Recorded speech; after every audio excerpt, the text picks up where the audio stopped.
Greetings and welcome to the Bowling Green First United Methodist Church. We hope that you enjoy what you're about to see, and you can find us on the corner of Broadway and Church Streets at 11 o'clock on Sunday mornings. Or you can find us at bgmethodist.org and on Facebook at Bowling Green First United Methodist Church.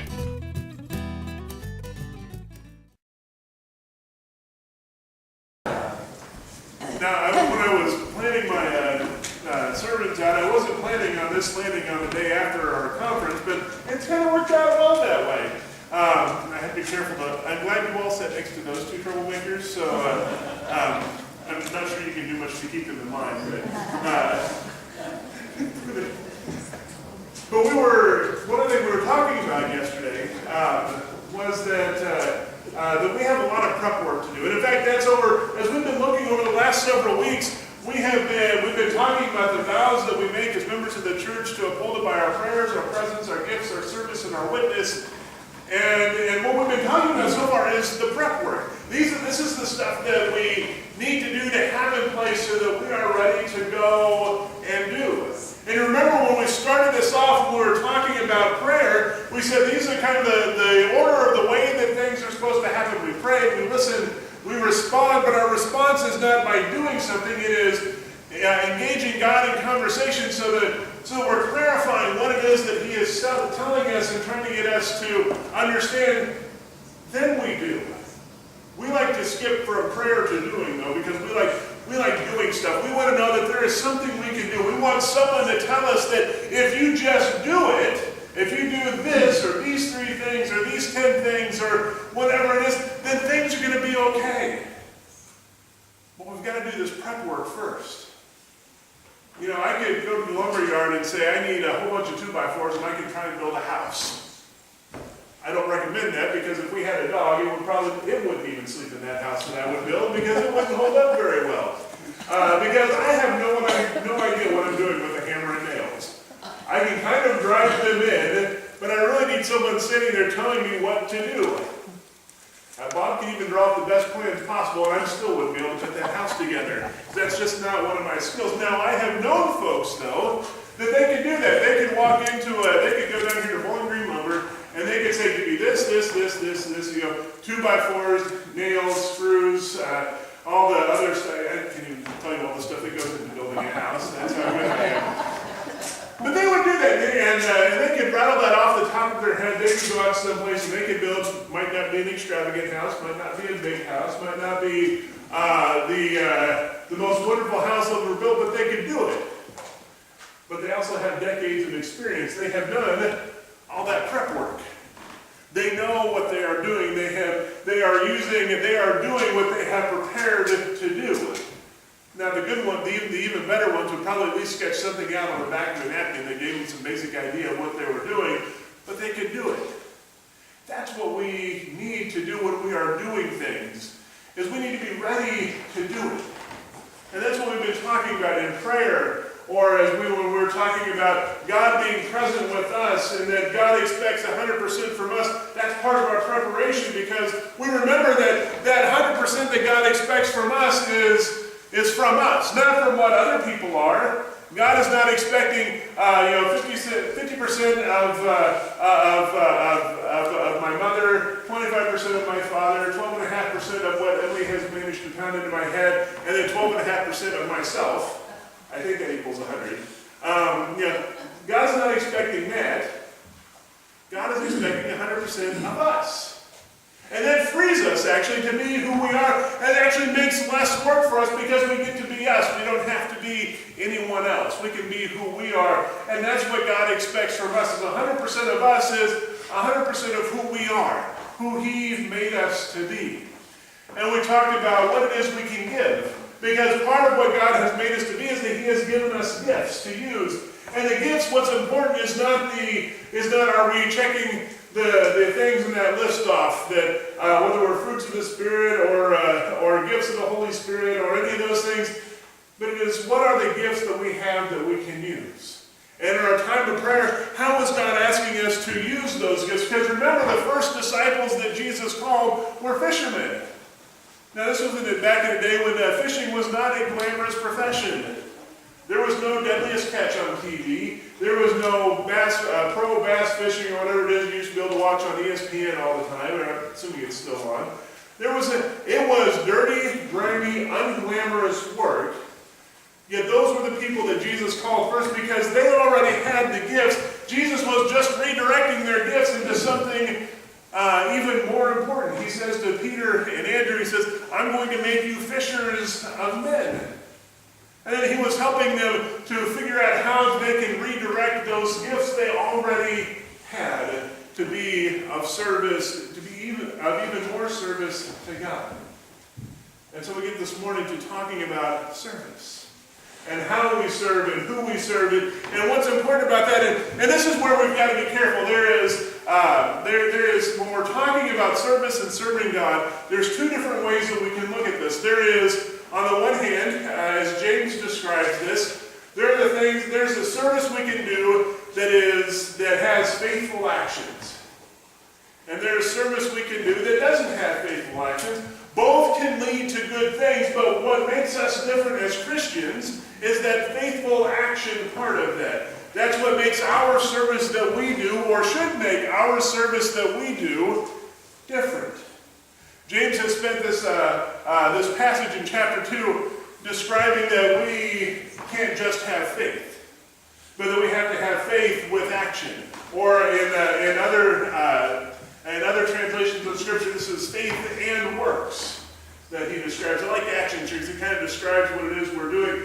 It's our faith and actions.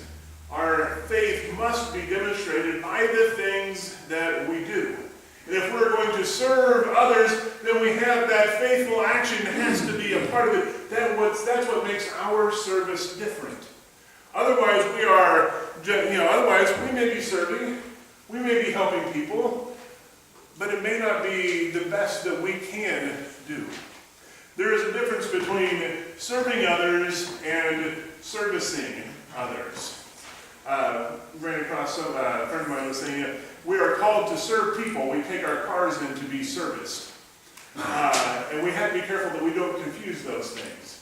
Because if we are servicing other people, what that ends up looking like is that gives us unrealistic expectations of what we should expect in return. We'll say, well, we did all these things for or to you. Why aren't you telling us that you are thankful in return? We're working at, and you can use this as kind of a true story because I've seen nearly this happen before. Working in a food pantry, and you go and you give out a bag of food to someone, and inside of that bag is a can of beets, a can of asparagus, a bag of flour, and pudding cups. I'm not sure what you make with all of those things. I'm not sure that I really want to taste it. I'm not a big fan of beets. All the rest of it I'd be okay with, although canned asparagus is kind of mushy. I'm not sure what you do with that.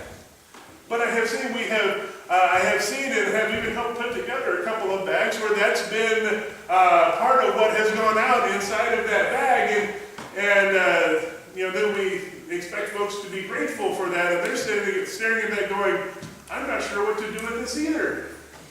What do we do? Or maybe a couple of stories that kind of help illustrate this a little bit more.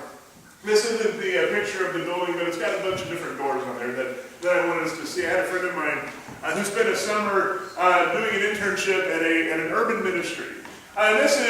He tells a great story. He's got a great story for this, but this is an example that is played out all over the country and all over the world. In fact, I've been in places in St. Louis and Kansas City, for that matter, that are very similar to his story. This was a ministry that helped people in several different ways. They provided groceries, they had a soup kitchen, and they had shelter where you could stay overnight. If you wanted to come in for groceries, you had to come in through one door on one side of the building. You could come in, you gave your information, you got your bag of groceries, the bag was just waiting there for you. You just took that and you went, and maybe you might need assistance paying a utility bill or something, and so then you would go off and you would sit down, you would be interviewed by someone who would get a very detailed financial history from you. Now, this isn't like going in and talking with your loan officer at the bank and giving them a detailed financial. This is talking to a volunteer who may have just as much education as you do, and giving them this kind of detailed information so you can receive some assistance. It's kind of a hard place to be, but folks would do that. If you needed, maybe say you needed a hot meal, you went in a door on the other side of the building and you stood in line with everybody until they opened the doors. You went in, you walked through a metal detector, you got searched. There were people that were directing you where to go sit down at the table, and you had to sit there, kind of like when you drive in for a big event someplace and they've got parkers telling you where to go park. Doing that kind of thing. If you didn't sit in that spot, you'd be told to leave. And then folks would come in and they would bring you a tray of food and set it down in front of you. You didn't get to choose anything. Even if they had options that day, the options were for the people who were taking your tray to you, not for you. You had what you got was what you got. Or there was, if you needed a place to stay overnight, you went in through a different door on another part of the building, and you would go in and they had cots there that you could sleep on, or beds that you could sleep on, but you could only, they opened the doors at 4:30, and you had to be out at 7:30 the next morning. You could stay up to 9 months if you needed to, but before you left in the morning, you had to take all of your stuff, put it up on your bed, and if you left your stuff down or you broke any number of different rules they had, you could be out faster than you could imagine. And there was no real privacy there. It was just a big kind of open space that had beds all the way down through there. Now, these were folks, this ministry was doing a lot of good work. They were sending out 400 bags of food a week. They were feeding 400 people a day through their kitchen, and they were providing a place for 80 people to sleep overnight. They were doing good work. And they provided hundreds of thousands of dollars in assistance every year. They were doing good work. But somewhere along the way, they lost the faithful action part of that. And it was not a great place to be in if you were coming through their doors. Let me tell you another story.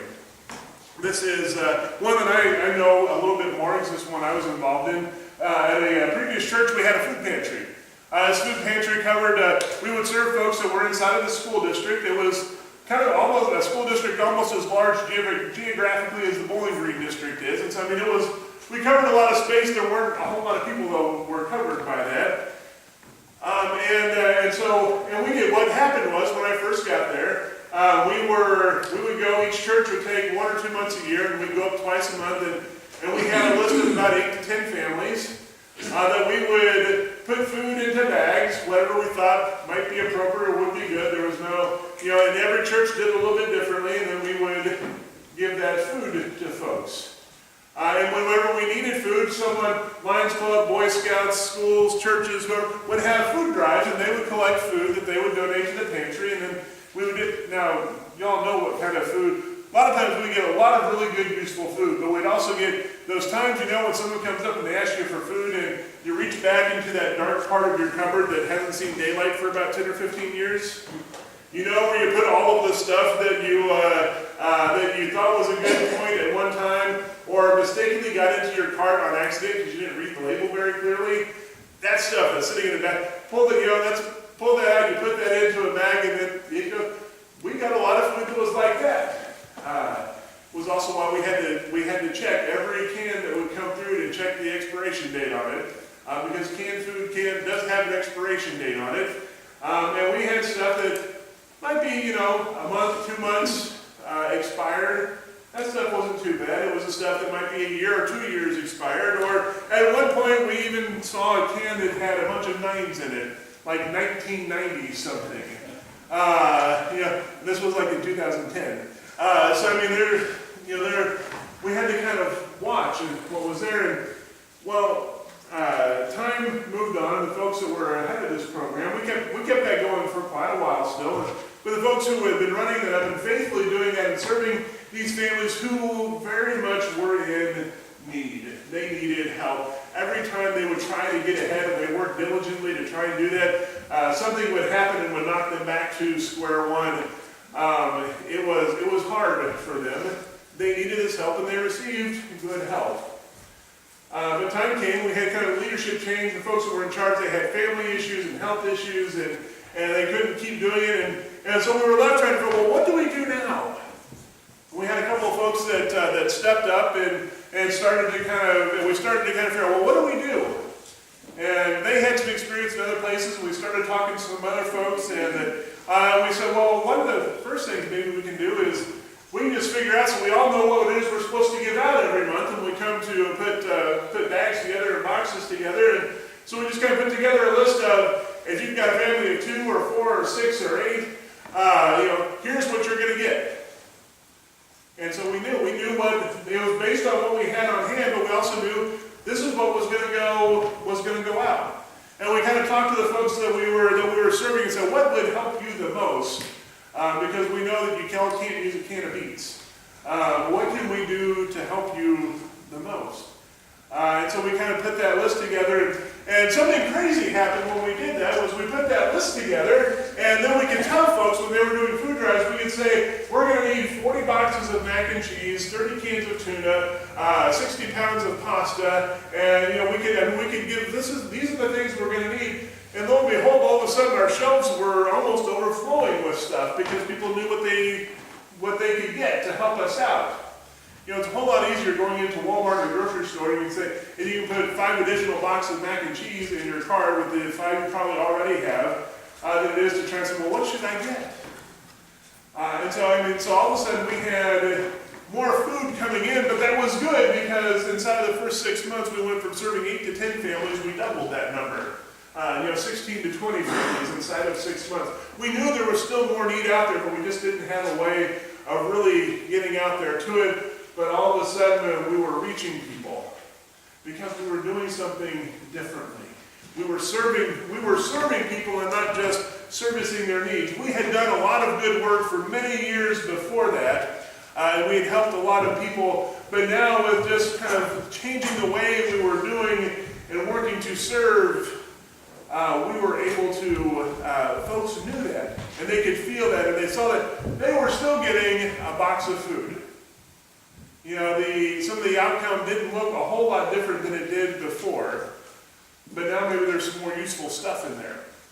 And we could take those expired cans and we could put them out of those odd cans of, when you've only got like a few cans of something on a shelf, you can't really, we could put those out on a table, and for folks that knew what to do with them, they could use them. Like we had a bag of flaxseed that came in one time that sat on our shelf for about 6 months to a year before we said, well, we need to put these after we change, so we put that on the table, see if someone can use that. And lo and behold, someone said, I think I know what I can do with that. And so they took it and they were able to, I don't remember what it is they told us they did with that, but they were able to use it and we weren't sitting on it anymore.